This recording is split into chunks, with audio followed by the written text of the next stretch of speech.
అదే RTV app వార్తల్ని క్షణాల్లో చదివే అవకాశం ఉంటుంది. ఒక న్యూస్ పేపర్, ఒక టెలివిజన్ ఛానల్ మీ చేతుల్లో ఎప్పుడూ ఉంటాయి. రైతులకు రేవంత్ సర్కార్ గుడ్ న్యూస్ చెప్పింది. అంబేద్కర్ జయంతి సందర్భంగా భూభారతి చట్టం 2024 పోర్టల్ను ప్రారంభించింది.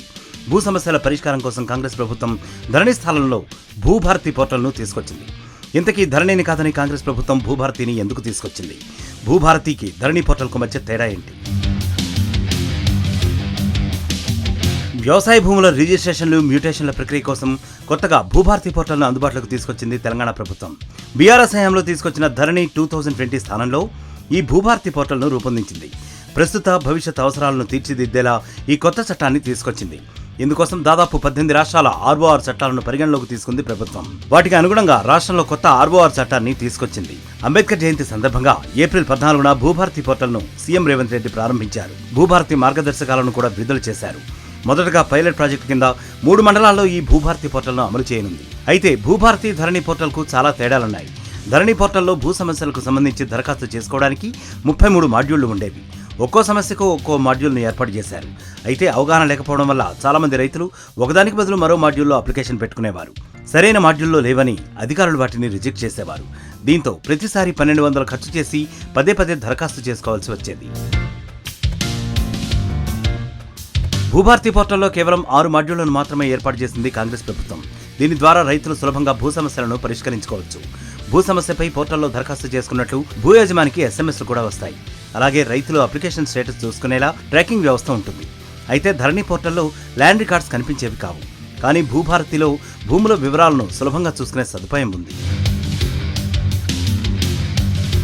2020కి ముందు భూమి రికార్డులు, హక్కులు, కౌలు, పంటల రికార్డు చూసుకునేందుకు 32 కాలమ్స్తో పహాణీ ఉండేది. అందులో భూ యజమాని పేరు, భూ ఖాతా, సర్వే నంబర్ ఇలా 32 కాలంలు ఉండేవి. అయితే గత ప్రభుత్వం ధరణి పోర్టల్ ద్వారా రైతు పేరు మాత్రమే ఉండేలా పహాణీని అమలు చేసింది. ఈ క్రమంలో భూముల వివరాలు తెలియక రైతులు ఇబ్బందులు పడుతూ ఉండేవారు. కానీ ఇప్పుడు భూభారతిలో 11 కాలంలతో కొత్త పహాణీని ఏర్పాటు చేసింది కాంగ్రెస్ ప్రభుత్వం. దీని ద్వారా రైతులు సులభంగా భూ వివరాలను తెలుసుకోవచ్చు. ఇక భూభారతి చట్టంలో ఎంఆర్ఓ స్థాయిలో భూ సమస్య పరిష్కారం కాకపోతే ఆర్డీఓతో పాటు కలెక్టర్కు కూడా అప్పీల్ చేసుకునే వీలు ఉంటుంది. కలెక్టర్ ఉత్తర్వులతో విభేదిస్తే 30 రోజుల్లో భూ పరిపాలనా ట్రిబ్యునల్తో సవాల్ చేసుకునే వెసులుబాటు అవకాశం ఉంటుంది. న్యాయపరమైన సమస్యల పరిష్కారానికి ల్యాండ్ ట్రిబ్యునల్స్ను సైతం ఏర్పాటు చేసింది ప్రభుత్వం. అలాగే భూ సమస్యలపై రైతులకు న్యాయ సలహాలు, సూచనలు ఇచ్చేందుకు మండల స్థాయిలో వాలంటీర్లు కూడా ఉంటారు. భూభారతి చట్టంలోని సెక్షన్ 4(1) అనుసరించి రాష్ట్ర వ్యాప్తంగా ఉన్న అన్ని రకాల భూముల హక్కుల రికార్డులను పోర్టల్లో రూపొందిస్తారు. అంతేకాకుండా డ్రోన్ ద్వారా భూభాగాలను మ్యాపింగ్ చేసి పోర్టల్లో అప్డేట్ చేస్తారు. ఇక ఆర్ఓఆర్ 2024 చట్టం సెక్షన్ 6(1) ద్వారా సాదా బైనామాల దరఖాస్తుల రెగ్యులరైజేషన్ ప్రక్రియ జరుగుతుంది. మొత్తంగా రైతుల సమస్యలు పరిష్కరించడమే ధ్యేయంగా రేవంత్ సర్కార్ ముందుకెళ్తోంది. ఈ క్రమంలోనే భూ సమస్యలకు సత్వరమే పరిష్కారం లభించేలా భూభారతి పోర్టల్ను తీసుకొచ్చింది.